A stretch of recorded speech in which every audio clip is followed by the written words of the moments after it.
regarding England, I wonder, is it because people expect them to get the job done without much bother this weekend, that there's been so much focus on off-the-field stuff in the build-up to this game? So many of the press conferences dominated by the race issue. Yeah. Maybe more focus on the Bulgaria game on Monday and the potential for trouble there.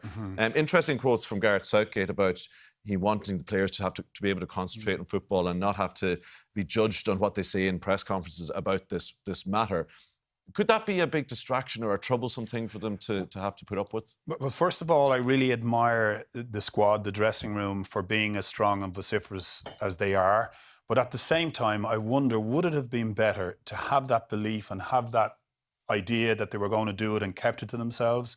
Because they're almost, tempting fate and setting off a reaction. This is what the Bulgarian FA have said, that England, they're saying that England they're insulted by England suggesting that there could be trouble, even though Bulgaria have been charged, for instance, in the matches in June. Well, that's exactly it. Their CEO was a little bit off with his comments as well. But again, going back to it, to have that belief in your squad that you will do it is fine, but to announce it beforehand that you will do it, it can become quite an inflammatory situation. And that's the problem. We have idiots out there who might prey on this and the situation will go out of control. And that's not because the English players were very wrong to think this. I think they were just wrong to publicise it the way they did.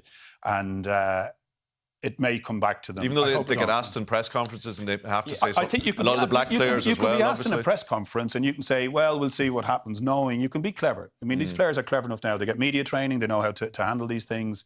They're very strong about it, which is great. And actually what that Bulgarian reaction tells me is that they're not taking it serious enough. If they're already under a bit of a ban for doing it and then trying to tell us that it's not apparent, I think he was wrong too. But I admire it. I love what the players want to do, but it's now become more than the situation itself, and it's now a worry that is it going to actually prompt worse racism? I think, though, Tommy, as well, I think they're obviously well briefed. Gareth Southgate, the way that he's addressed the side, the way that he's addressed the media in the last few years, I think the team's briefed. I think they've had this discussion internally.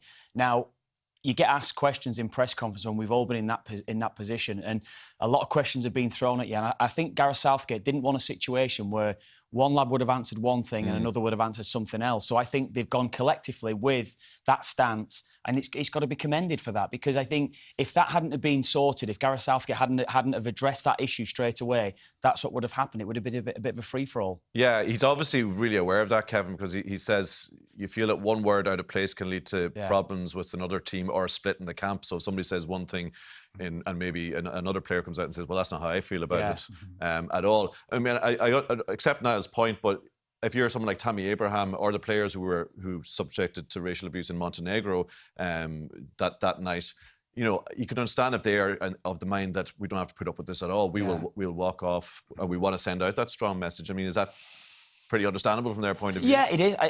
You're right in saying there'll be different players and different people will have a different opinion on how they should conduct themselves on the pitch when they hear racial abuse. But if that's what they feel is best for the team, if that's what they feel individually and collectively is the best for them, I think they should do that. I don't have an issue with that at all.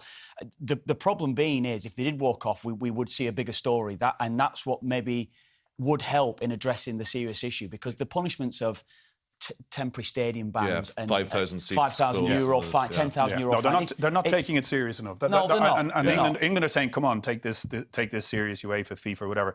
And I really, really admire that. I went to Moscow once. Man City played, and I went out there reporting on the game, and it was the worst experience I've ever had as a analyst, as a TV reporter, to listen to the crowd. And the Man City players were just, they walked off, all of them shaking their heads. It just couldn't wait to get out of there.